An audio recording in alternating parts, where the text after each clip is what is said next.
Creative Babble. Start your wellness journey at Whole Foods Market, where it's Jumpstart January through the 16th.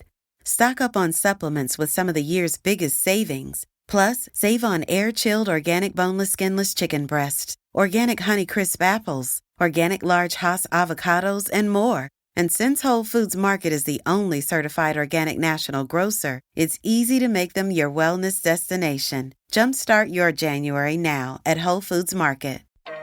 Hey guys, Melissa from Moms and Murder here, inviting you to check out my new show, Criminality, where I'll be taking a look at crime and reality TV with my co-host, Rebekah Sebastian.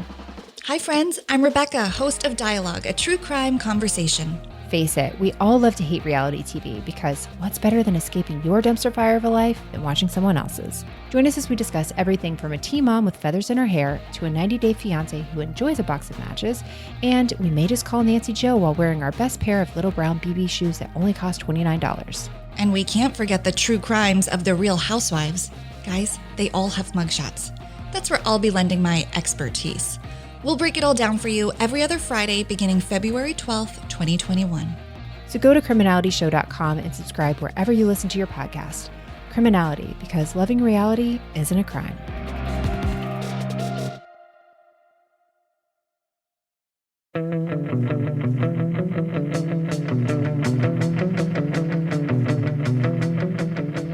Wow, Rebekah, we made it to episode 3 in our series, The Business of Cults. I know, and we lived to tell about it. It's time to get to the bottom of why some cults continue and why many just implode, and what happens to the remaining members when that happens. We also need to cover some lingering questions we might have. Good, because I have a question for you, Rebekah. What is the difference between a cult and a religion? Ooh, wow. Okay, that's a loaded question. Probably depends on who you ask. It's true, there are definitely similarities, but I think today we should highlight the differentiating factors between cults and religion. Yeah, you're right. In the beginning, I bet even the Romans and the Jews considered early Christians a cult. But over time, these religious movements seem to coagulate and become normalized, right? Yeah, in the early days of the Church of Jesus Christ of Latter-day Saints movement, they considered Mormonism a cult. But today, Mormonism is an established religion that continues to evolve. So, Rebekah, did you talk to any expert who can speak on this? Define expert. The first question people ask you when they find out if you're from Utah is, are you Mormon and are you polygamist? I consider myself Mormon 2.0. I'm Mormon. Yeah, I grew up Molly Mormon. Those voices you just heard were various cast members of the Real Housewives of Salt Lake City. Oh my gosh, there's so many misconceptions about Mormons, that we're polygamist, that we all share a husband, that women don't work outside the home, and that we all have 6 to 8 children. A lot of that's true, though. You're not supposed to drink, but just like every other religion, there are Reformed Mormons called Jack Mormons, and many of them do drink. A closet bar is a thing in Utah. You set up a bar in one of the closets so no one sees you drinking. Wow, those ladies really terrify me. But in all seriousness, there are some cults that leverage the perks of being a religion. Take, for example, the Church of Scientology. Under the eyes of the IRS, the Church of Scientology is considered a religious organization with tax-exempt status. And this is a group accused of human rights violation, including the use of slave labor, inhumane punishment, and the inability for members to freely express themselves. Yeah, and this right here is the rub. We can't in good conscience label all religions cults because most religions don't intend to harm or hurt people.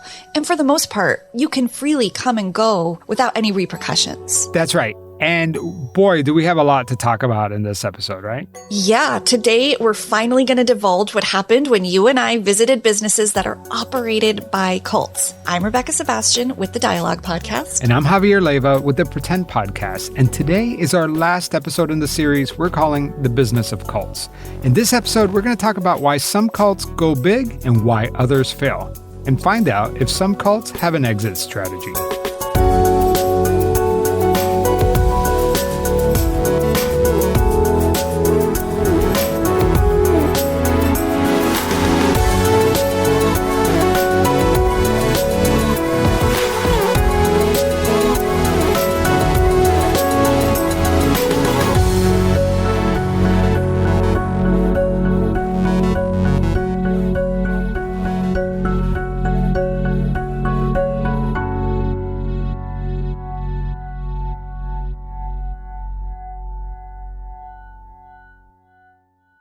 Start your wellness journey at Whole Foods Market, where it's Jumpstart January through the 16th. Stock up on supplements with some of the year's biggest savings. Plus, save on air-chilled organic boneless skinless chicken breasts, organic Honeycrisp apples, organic large Hass avocados, and more. And since Whole Foods Market is the only certified organic national grocer, it's easy to make them your wellness destination. Jumpstart your January now at Whole Foods Market.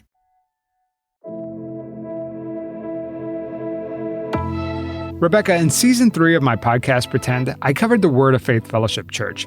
And one of the most interesting things about that sect is that they have a sister church in Brazil.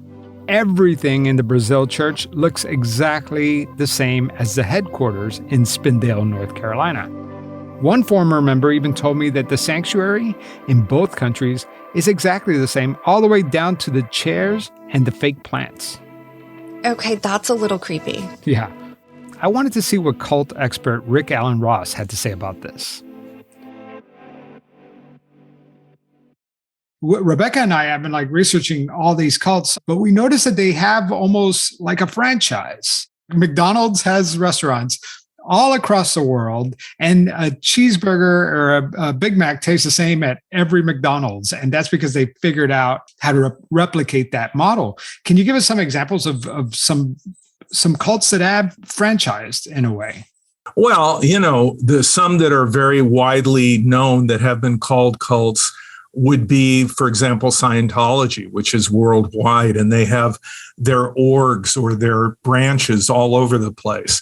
And they're constantly trying to recruit people online. They have their own web presence. They also have an entertainment channel that they now control. Another example would be Transcendental Meditation, which was begun by Maharishi Mahesh Yogi, who was the guru to the Beatles. When he died, his fortune far exceeded the combined worth of the Beatles, including McCartney with his $1 billion. It's estimated that Maharishi controlled an empire based on meditation and franchising meditation all over the world that totaled somewhere in the neighborhood of between $6 and $9 billion. So he was incredibly successful. And of course, why was he so successful? He created a brand, and the brand was TM. And wherever you access TM, it was the same basic product. And so Maharishi was an example of really good marketing. And really, if you look at the cult phenomenon as a business, you can really get a handle on it better, because a lot of these cult leaders become very wealthy. And keep in mind that many of them declare tax-exempt religious nonprofit status. So they're not paying any money on their income. And they control a great deal of property, like Scientology and Maharishi, and pay no property taxes as well.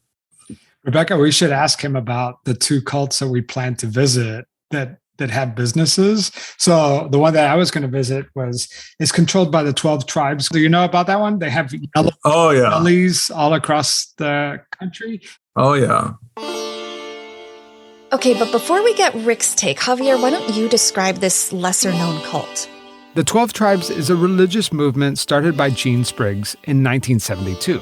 It started around the same time as the Jesus movement, when young evangelical Christians started to move the church back to a more biblical time. This is also the era that birthed the term Jesus Freak. But back to the 12 Tribes sect. You probably never heard of this group. And until recently, I'd never heard of this group until we started researching this series.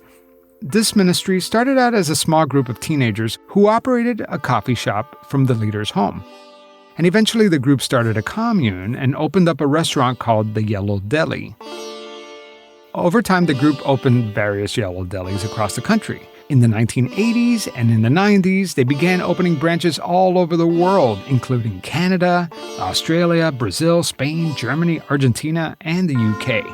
In addition to the Yellow Delis, the sect also owns hostels, farms, schools, factories producing candles, soaps, body lotion. They also run a printing facility, a furniture manufacturing plant, and a construction company.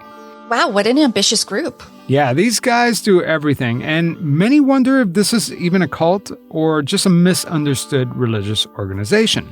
Well, throughout their existence, there have been various reports of child abuse. In the early 2000s, an undercover journalist filmed 6 adults beating children with a cane in a cellar.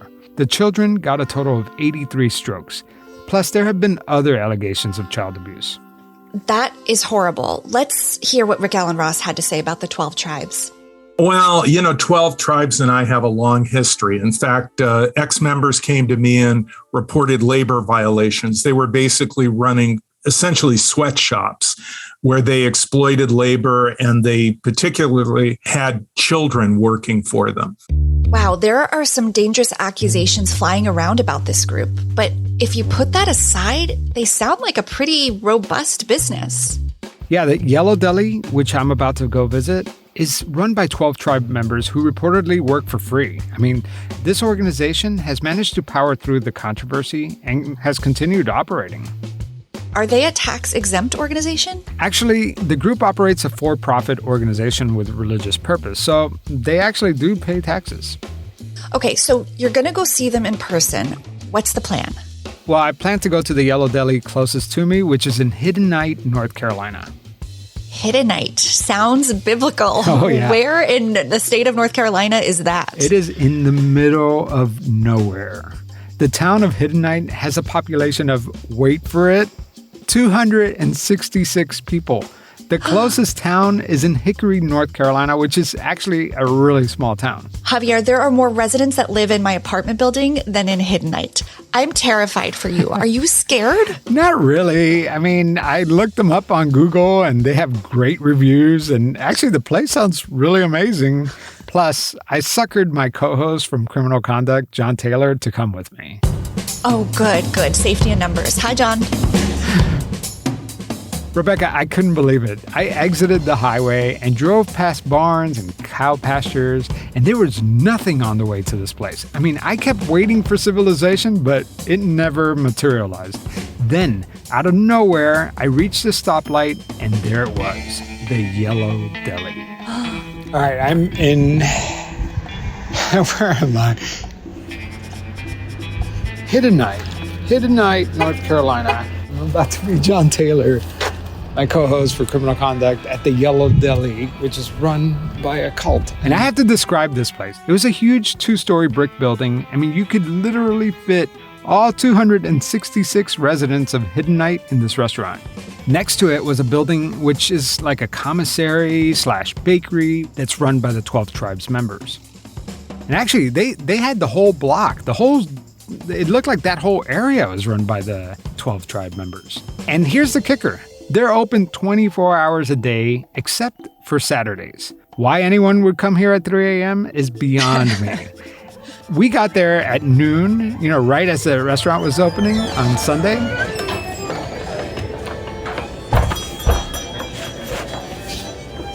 You got us on the list? Yep. And we just couldn't believe it. There was like 30 to 40 people waiting for them to open. Where the heck did these people come from? How y'all doing? Good, how you doing? Great, man. Good to see you. Head up the spiral stairs there. Supposed to meet you at the top. Once inside, that's when I was truly floored. The woodwork was incredibly detailed. Wow, spiral staircase. This is nice. Nice. Yeah, we're going up, man. This is such a cool restaurant, man. Oh, yeah? First time? Yeah, never been here before. Where y'all from?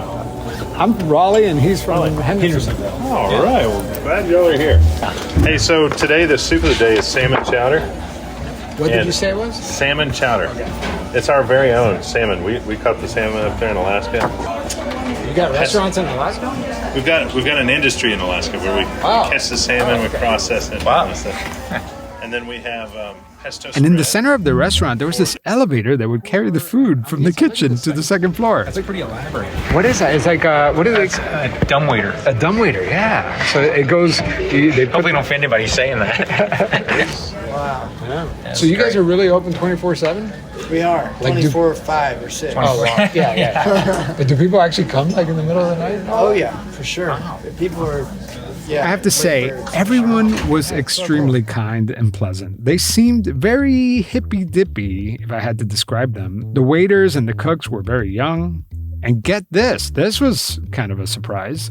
The bathrooms were gender neutral. Huh.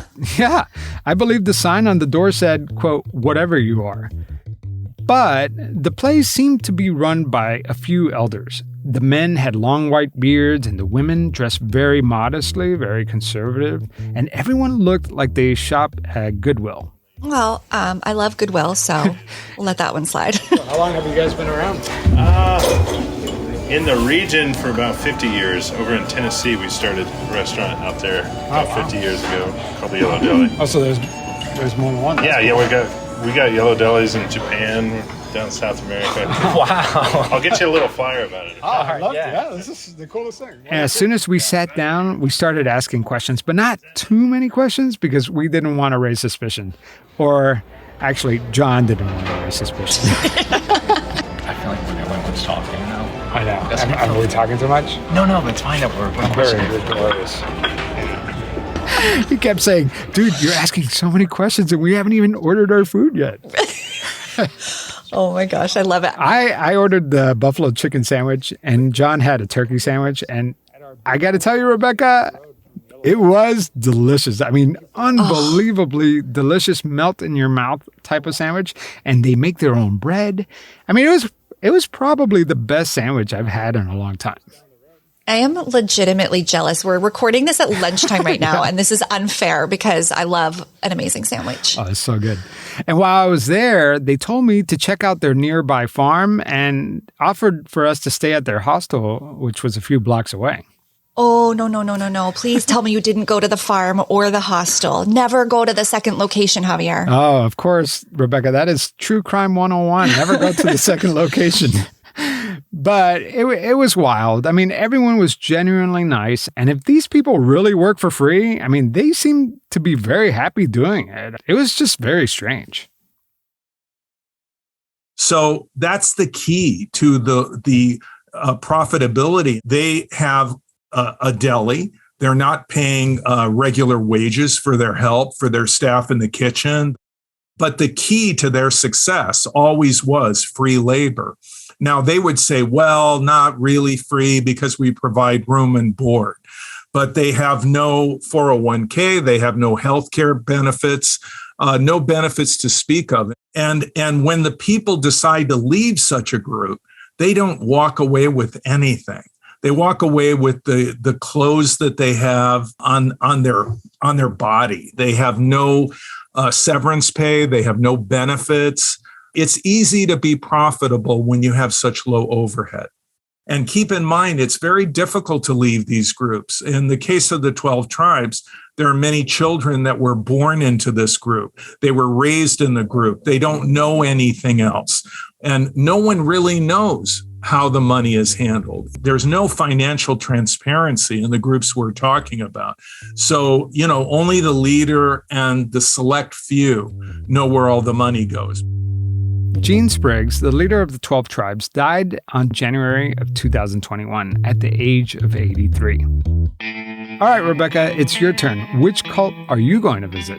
How do I say this without freaking you out? One that really resonates with me, to be honest. Oh, wow. Yeah, I'm going to tell you all about it right after this. I gotta go home and open up at the house for the carpet cleaners. They're doing my whole place for $25? Oh, no. Not the Sunshine Carpet Cleaners. Yeah, you heard of them? They're a crazy religious cult. The carpet cleaning is just a means for them to get into your apartment. So that, of course, was an iconic scene from Seinfeld when Kramer warns George about the Sunshine Carpet Cleaning cult who recruits members after they've been hired to come to your home and clean your carpets. We're pretty much finished. There's just one more thing. There it comes. You forgot to sign your check. You sure there isn't anything else? No. So that's it? Unless you need a receipt. So Sunshine Cleaners is just a fictional version, but it's a fictional version of an actual business called Christian Brothers carpet cleaning, which was one of several endeavors started by a religious movement called the Church of Bible Understanding. Now, of course, Javier, that's their name now. When they were founded in the early 1970s, their name was the Forever Family. It was founded by a man named Stuart Trail. And to be clear, this is definitely one of those, is it or isn't it a cult type of organizations? They call themselves a communal organization that teaches a form of evangelical Christianity. And today, their headquarters are right here in New York City. How convenient. I know. So did you hire them to clean your carpets at your WeWork office? Haha, very funny. Nice callback there, but no. Now, remember how we talked about cults attracting people through specific targeted messages and interests? Yeah, sure. Well, I love antiquing and thrifting, so I discovered that this church's front-facing business is an antique store. It's just this amazing shop full of treasures. So once I learned that, it was not hard to convince me to go visit. The fact that it might also possibly be run by their cult members, it was basically, I'm like a kid on Christmas morning going to this place. So the Church of Bible Understanding owns and operates an antique store called Old Good Things, and they actually have 3 locations across Manhattan, also in Pennsylvania and LA. And according to the tax filings in 2017, the store brought in over $2 million in revenue to the church, who used some of that money to support orphanages in Haiti. Now, for me, Javier, knowing that they do like social good with their funds and support this orphanage in Haiti, I'm basically past the point of needing to be recruited. I want to like sign up in blood immediately. Yeah, so far so good, right? Right, exactly. But I do vaguely remember hearing about this cult, and there was some controversy around that orphanage that they support, right? Yep, there usually is. So the trouble began in 2012 when the orphanages that the church was supporting were investigated for substandard conditions. Then, 6 years later, the founder, Stuart Trail, died, and it caused a lot of dissension and confusion among the group, like, what do we do now? But most tragically, just in 2020, a fire burned down one of the orphanages, killing 15 of the children. Apparently, the fire started because they were using candles because the generator was broken. I mean, it's horrific and just inexcusable. Well, that's terrible. I mean, it sounds like it could have been an accident, but it also sounds like they're running this orphanage, but not keeping it up and didn't sound completely safe. Well, put that awful experience aside. What was your shopping experience at this what is it? Old Good Things. Old Good Things cult store. It was amazing. I had no idea what to expect, but I did some research on their website, and what I learned was they salvage items from hotels and theaters in the city that are going to be destroyed. So they'll go in before something gets knocked down and get a chandelier and repair it and fix it and then sell it at a premium. Okay, here we go. I'll see you in a minute. Yeah, okay. I go to the store, and outside of the storefront on the sidewalk, there's these amazing sculptures out of metal and like reclaimed parts. There was this 7-foot dinosaur, gilded mirrors. I was like, oh, I love this place already. Did you take pictures? I did. Go to my Instagram to see the pictures at Dialogue Pod. I want to see these. Sure, so what time are you doing? It's so fun. Sometimes antique stores can be a little stodgy and stuffy, right? But the vibe here was so warm and inviting. So what do you see that you like? I was greeted by more than one employee, and like your experience at the Yellow Deli, they were definitely on that hippie spectrum, but a little bit older than the employees you mentioned. Yeah.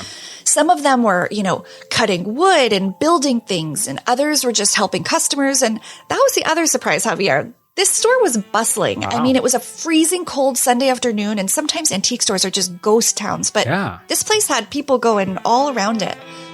Now, take a listen to my conversation with the nicest guy who managed the shop. We didn't talk about the church or orphanage by name, but he definitely confirmed the connection. Is it still connected to, like an orphanage? Do you still support nonprofits? Yeah. Oh, do the stores support that? Yeah. Oh, that's cool. We don't publicize it because we don't want to work with the pity angle. Yeah. Please buy from us. It's not appropriate. Rebekah, it sounds like you and I have very, very similar experience where we visited an organization that's labeled a cult by some people, but really in reality, the people that we interacted with were genuinely nice people. So nice. And I have to say, this guy just came off very genuinely and sincere. And of course, I wasn't going to bring up the fires about the orphanage. I just let it be. But honestly, I got a really good vibe from him. Yeah. And I wasn't going to bring up the child beatings. Yeah, you know, there's a time and place for everything. I didn't want them to spit in my buffalo chicken sandwich.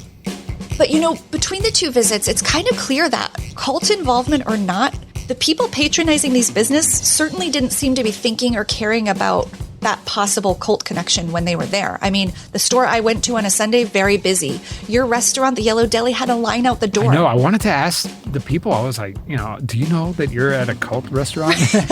That's exactly what I was thinking too. Look, if you're from that town, you must have known that this organization runs this place, but it didn't seem to bother anyone. Same at this shop. People there were definitely just looking for mirrors for their beach homes.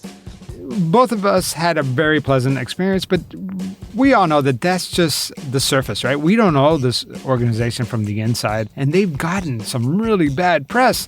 So how do they handle that? I mean, and what legitimate business hasn't had to learn how to deflect bad press? We call this public relations in the biz. Exactly. But in all seriousness, I can't imagine outside critics calling your company a cult being good for the business. So I really wanted to know, how does a cult handle bad PR? And for this, we got to go back to Rick Allen Ross. So how do cults handle their reputation internally? And do they prepare to answer to criticism when rumors of this is a cult, their cult members start to circulate? Well, look, the leader is always right. So if you don't like the way things are being run and you're critical, you're probably going to be pushed out and made to feel that you need to leave. As far as criticism from the outside, there's a we-they mentality in the group. We are the good guys. We have the answers. Our leader is right. Everyone else is wrong. And then the group can get really nasty, which Scientology certainly has a history of, and just sue.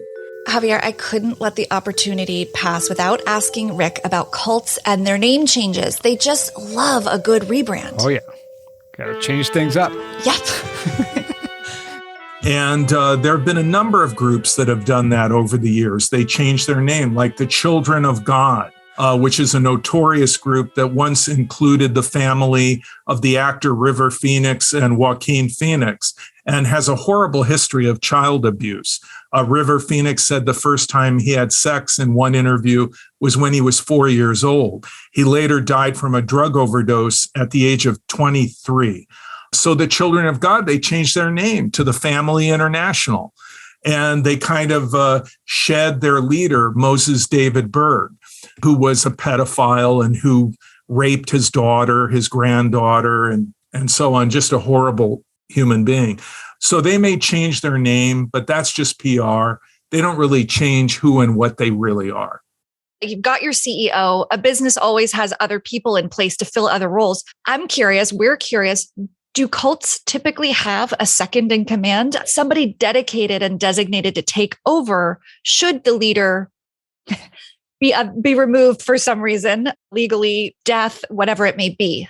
I think most cult leaders are kind of like Joseph Stalin. If they see someone who possibly could replace them, they might neutralize that person or take them out because they want their authority to be absolute and unchallenged. It depends on the group and whether or not the group has assets. The key to them going on, in my mind, is how successful as a business has the group been. Have they accumulated a lot of real estate? Have they accumulated a lot of money? Is there that motivation for someone to step into the void and say, I'll be the new leader? For example, when L. Ron Hubbard died, the founder of Scientology, his estate was estimated at over $600 million.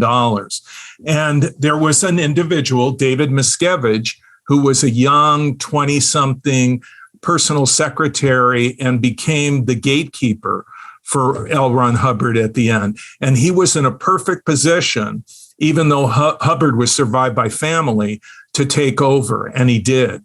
And Scientology now has been valued in the billions.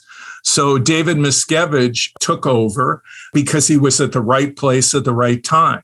Why do destructive cults fail? Well, I think most commonly they cross a line of criminality. That's what happened to Keith Raniere. The more power he got, the more he wanted. The more money he got, the more he wanted. The more sex he got, the more he wanted. And he just kept going on and on. So frequently what happens is the law comes to town.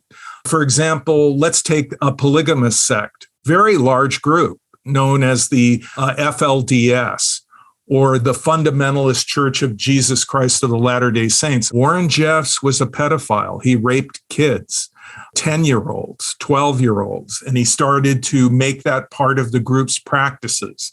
And the law caught up with him, and now he's in prison. You've already touched on a couple, but does one ending stand out for a cult just as being really memorable and dramatic? I mean, there's several kind of iconic ones. Which one stands out to you? Well, the one that will always stand out in my mind will be the Waco Davidians, because I dealt with David Koresh when he was known as Vernon Howell. That was his real name. So what stands out in my mind are so many families that contacted me that had loved ones that were in that compound. There were almost 100 people that died when Koresh decided to set fire to the compound. And how broken they were, how tragic that end was. There were 19 children that died in the fire. They were literally burned to death, and it was a horrible end. A group that not too many people know about is a church called Victory Church in Grand Forks, North Dakota, which had hundreds of members, including 3 medical doctors. We were on Oprah Winfrey, and Oprah Winfrey decided to expose this group. And the group, they threatened Oprah Winfrey with a lawsuit. And Oprah Winfrey had the resources that she said, "Oh, really? Give it a shot." And she triumphed in the litigation. Oprah, the cult exterminator. We can add to her lengthy list of credentials. I love this. I loved Oprah before, and now. Well, you know what? Oprah, it cuts both ways. You know, I worked with Oprah on that show, and we exposed that cult. But keep in mind that Oprah Winfrey was also a person that promoted John of God, who has now been exposed as a cult leader and is facing charges of sexual abuse of women members. And then don't forget the sweat lodge guru, James Arthur Ray. Oprah promoted a DVD called The Secret, and Ray was a featured guest on Oprah Winfrey. And as a result, many people became enamored with Ray, and they were involved in his programs, his seminars, which ended in Sedona, Arizona, in a sweat lodge tragedy where 4 people died of basically dehydration. They were sweat to death. And I don't think Oprah's really ever come out and really laid it out and said, you know, I'm terribly sorry that I ever promoted The Secret or James Arthur Ray or John of God. I think she should. I think Oprah is kind of a two-edged sword. On one hand, she has helped many people that have suffered in cults. On the other hand, she has promoted some rather dubious characters on her show with kind of fringe belief systems that have also hurt people. And don't forget about her book club.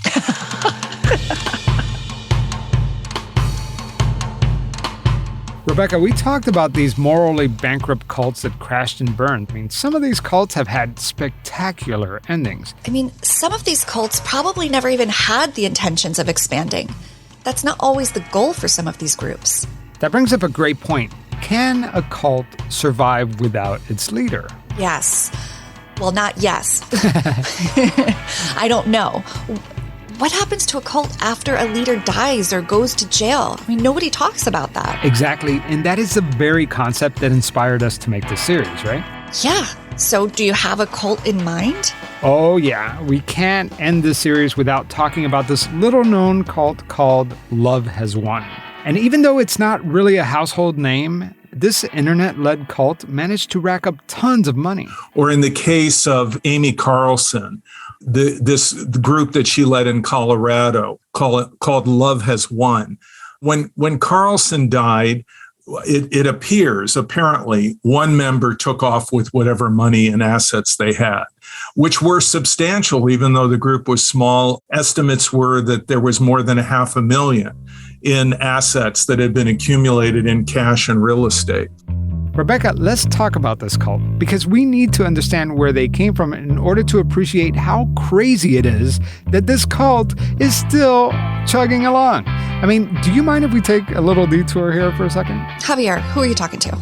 Do I mind? Right. Amy Carlson is a New Age cult leader who is also known as Mother God. Her followers literally think she is God. I told you guys I was coming. Nobody like, what? And then if it happened, oh my God! Shit. That's Amy Carlson talking to her followers, by the way. I've been in this for 12 years. That's 19 billion years. We'll go back that far. 19 billion years, Rebekah, which is a very, very long time. Way longer than the actual universe, which is only 14 billion years old. Yeah, I mean, come on. What was God doing those 5 billion years in between? Who knows? Playing Sudoku. Playing Wordle. Wordle. Amy Carlson may not be good at measuring the age of the universe, but she is very good at recruiting. The group's YouTube page has almost 10,000 subscribers, which they use to raise money, sell homeopathic medicine, and sign up new recruits for a paid one-on-one session. But in a twist of fate that none of her followers saw coming, the immortal Mother God died sometime around April 2021. No one really knows exactly when. Most likely due to alcohol abuse, anorexia, and consuming a ridiculous amount of colloidal silver, which is a miracle substance popular among conspiracy theorists as a cure for everything, including COVID-19. What we've got is a search warrant to check this house. This is body camera audio from a Colorado sheriff's deputy searching the Love Has Won house where Amy Carlson lived with 20 other members. I'm here to see Mother, and I need to check on the child. Mother Do that. is in rest. Okay. She has rested. You're good. Do you have anything on you? Mother is in rest, says one of the Love Has Won members, and boy, was she resting. Authorities found the mummified corpse of Amy Carlson stuffed in a sleeping bag wrapped in Christmas lights. Her skin was blue, almost like this blue-purplish hue, like a Smurf, probably from all that colloidal silver that she was taking, and her face was covered in glitter and her eyes were missing. That's just, I think, decomp mummification. That's what I'm guessing at this point. The eyelids and stuff. The eyelids they painted, yeah. Holy shit. Yeah. This has been a while. Yeah. Rebekah, a blue mummified body with no eyes wrapped in Christmas lights. I truly didn't fully grasp what that looked like until I watched the video. And honestly, it's one of the most terrifying things I've ever seen. Yeah, it's the kind of thing you don't unsee once you see it. And not like, it's just terrifying in an unexpected way. And this just shows you how sick true crime podcasters are. That I'm at a New Year's Eve party with a bunch of dudes and I'm like, hey, have you seen this crazy video of this mummified cult leader? And I was so excited to show it to them. And they all were like, no, I don't want to see this. Most people don't want to see that, Javier. But it is so grotesque. I mean, there's a moment in the video, and I wish this was a video podcast, when the deputy approaches the bed where Amy Carlson is stuffed in the sleeping bag. And at first, you can't tell what you're really seeing. Like, you can't really see the blue skin and the face and all that stuff. And then he flips on this light and boom, out of nowhere, the blue mummified cult leader with no eyes just shows up. And it is like something out of a horror movie. But a horror movie would rewrite it because it's too outlandish. Like, that's what's so crazy, is that it's truly stranger than fiction. Yeah, it really is. I mean, you can't make this stuff up. Jerome, put your hands behind your back for me, please.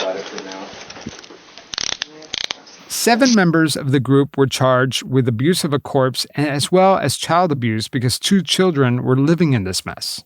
Those charges were later dropped, and you guessed it, this group is still operating without Mother God. Members continue to post regularly. Here's a clip from their YouTube channel. Once again, why is no one talking about what mom did? Why is it? It's like the mind is so obsessed with trying to figure it out, and they're so obsessed with the word cult. They're so hung up on trying to figure it out, trying to say we're a cult. We're not allowed to leave. We're held against our will. Now you should be embarrassed. Now you should actually be mortified of how dumb you are. Rebekah, we can make an entire series just on Love Has Won. I spoke to a former member on Facebook Messenger who told me that she was not interested in talking and said that there's even a Netflix and HBO doc underway. Well, I'm not surprised, and I'll definitely be watching. But when we come back, let's talk about NXIVM and what happened to the group after Keith Raniere went to prison.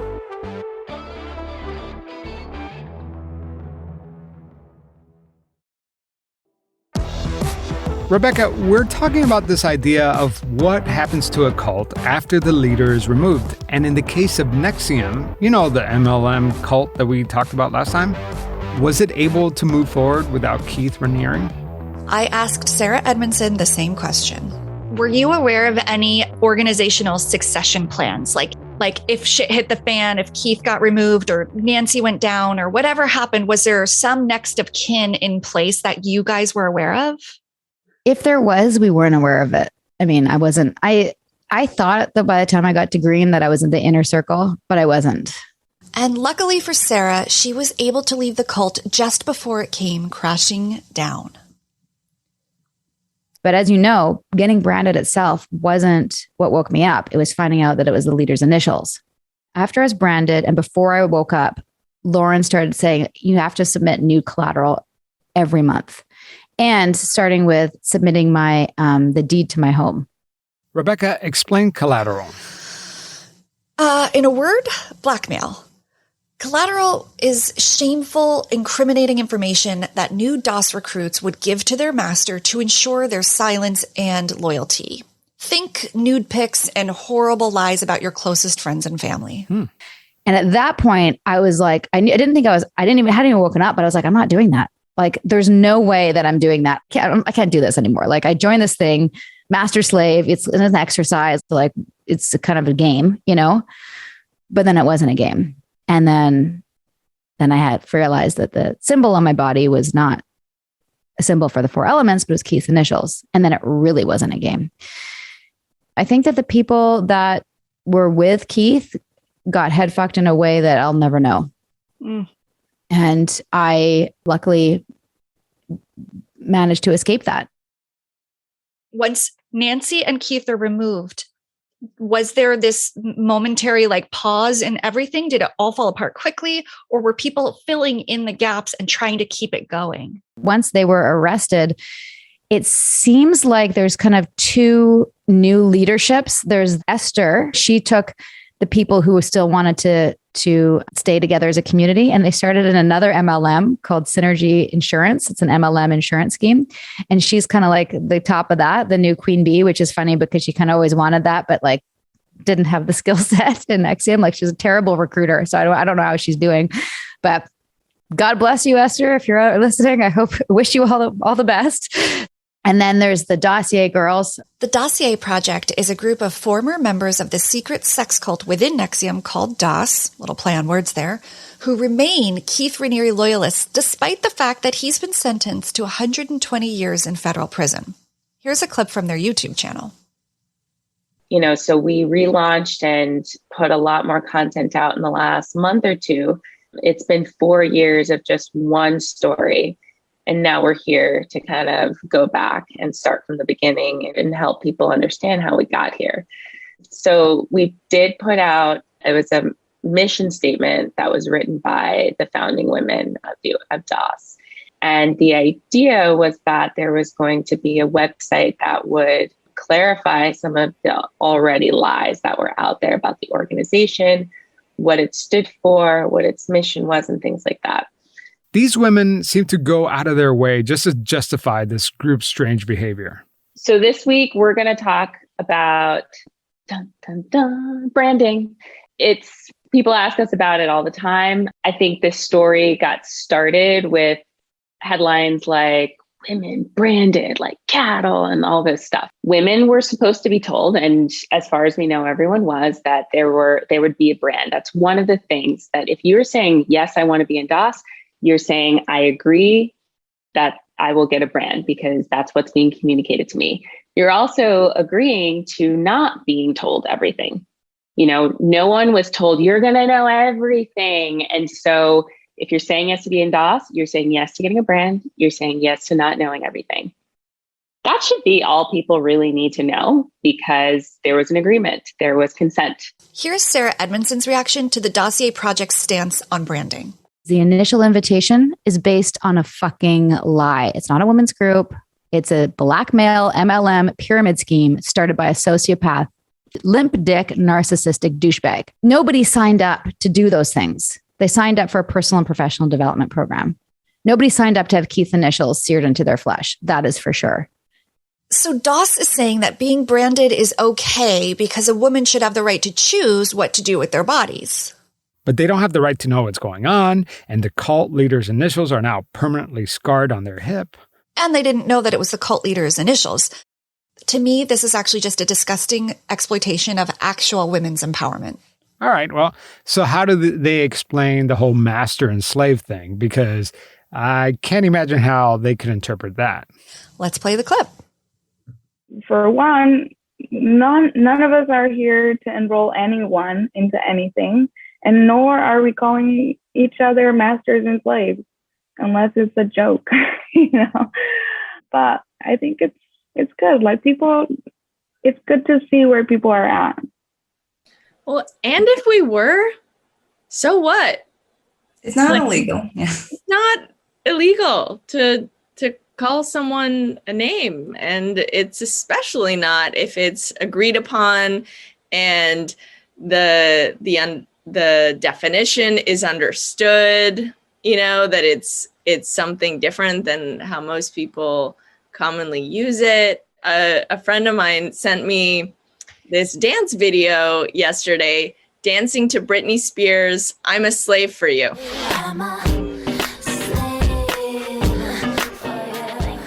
I don't know if you guys remember that song. Super popular, I don't remember, and maybe I just wasn't part of, the discourse in this way, but I don't remember there being a big, call to boycott Britney Spears and cancel her for hate crime and things like that. All right, let's go back to our expert, Rick Allen Ross, to get his thoughts on the Dossier Project. Could you briefly speak to the Dossier Project, if you're familiar with the women who are continuing to support Keith Raniere? He's obviously serving his more than life sentence. And these are women, I think it's a spin on DOS. They call it the Dossier Project. They stand by their right to have chosen what they chose and believe that they were not under any coercive control or influence. Can you talk about what you make of them in the post-NXIVM era? Well, all I can say is, Rebekah, they're dead enders. I mean, Keith Raniere's in prison. They're doing some podcasts in which Raniere was taped speaking from jail, and he's using his usual gibberish. This podcast was taken down by SoundCloud, who was hosting the Keith Raniere jailhouse interview. But here's a clip of Raniere talking to NBC News. One of the things that's most important in our country is the justice system. And although, people can hate me and do and think I'm an odious type of a character, awful, actually. These people have invested so much of themselves. They have given up careers. They have given up money. They have alienated themselves in many cases from family and old friends. And they feel so emotionally and personally invested in Keith Raniere that they're just going to continue on and on believing in him. I apologize for my participation in all of this pain and suffering. I've clearly participated. I've been the leader of the community. You know, Rebekah, I was poking around the web and I found some cult leaders who've actually shown some sign of remorse. Take, for example, polygamous leader Warren Jeffs of the Fundamentalist Church of Latter-day Saints. Anybody who wants to read this message, that they may know that I have been a liar. I am not the prophet. I never was the prophet. This is not a test. This is a revelation. Farewell. I love you.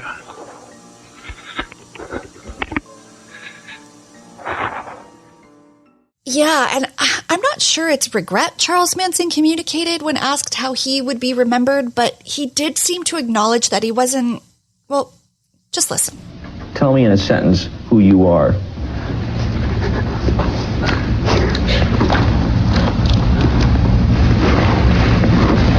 Nobody. I'm nobody. I'm a tramp, a bum, a hobo. I'm a boxcar and a jug of wine. And a straight razor if you get too close to me. Warren Jeffs, there's a video of him saying that he's a false prophet. And Charles Manson says that I'm a nobody. Now, do cult leaders ever regret what they do? You know, it varies, but I would say in the case of Warren Jeffs, yes, he went through a period where he was apparently remorseful, but he flipped on that. And he still is running the group from his prison in Texas. So, I mean, he's actually a prisoner who will probably die in prison, but he continues to issue edicts and run the FLDS from his prison cell.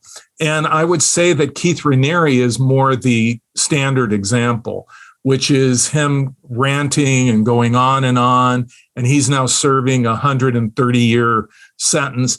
I was persecuted. I am a martyr.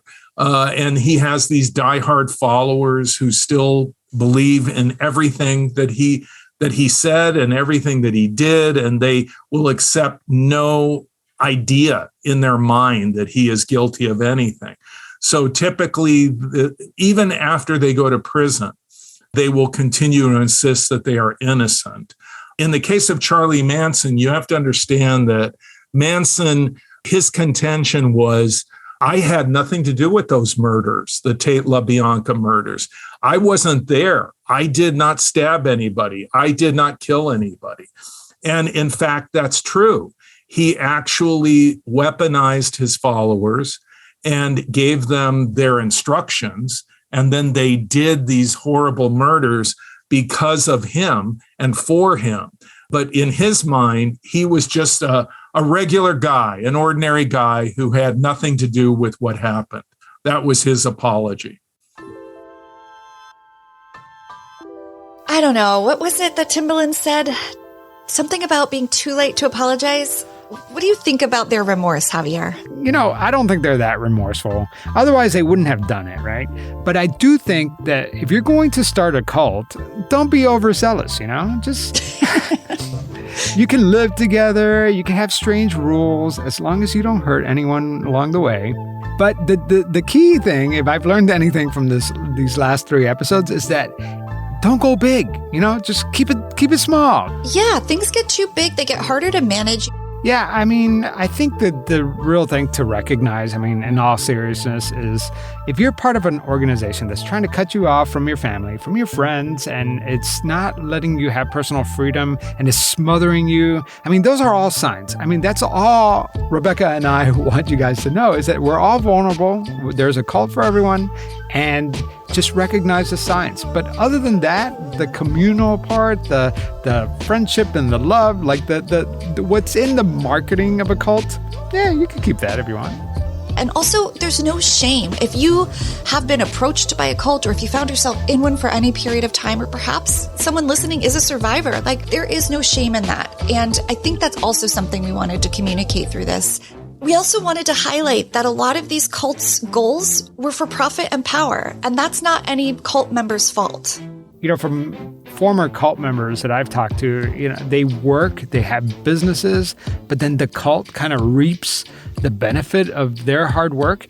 I mean, just recognize that you are an entrepreneur yourself. You know, your money is your money. But you know what? I have no remorse about doing this series with you, Javier. This has been so much fun. I've learned so much. There's still more to learn about cults. I mean, who knew? Rebekah, we could write a book with the amount of research that we did, because we just did 3 episodes, but you should see our Google Doc. I mean, we have ranked our not favorite cults, but like we have a long list of cults. Why can't we have a favorite cult? They have a favorite murder. We can have my favorite cult. That's true. There you go. Step aside. Our favorite cult. New podcast next season. No, this has been an amazing collaboration. And yes, there's a lot that was left on the proverbial cutting room floor. I'm probably going to put a lot of that on Patreon, actually. So if anybody is interested in what didn't make it into the podcast, you can go ahead and check that out with the Dialogue Podcast Patreon.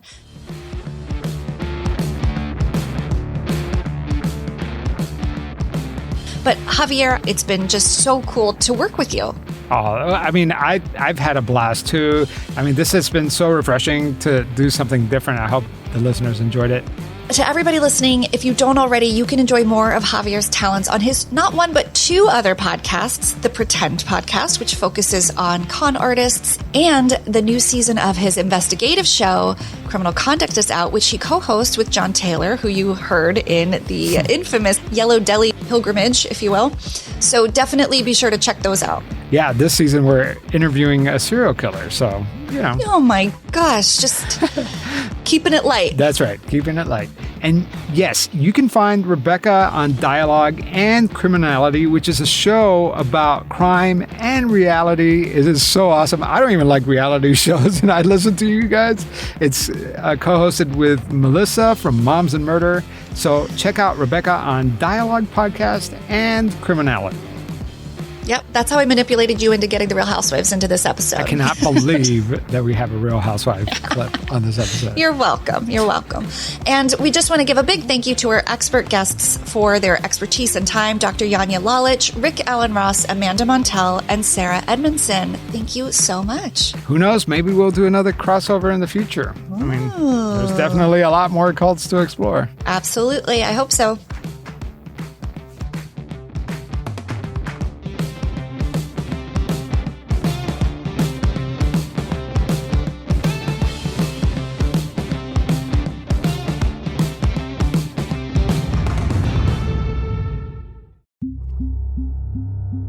Creative power.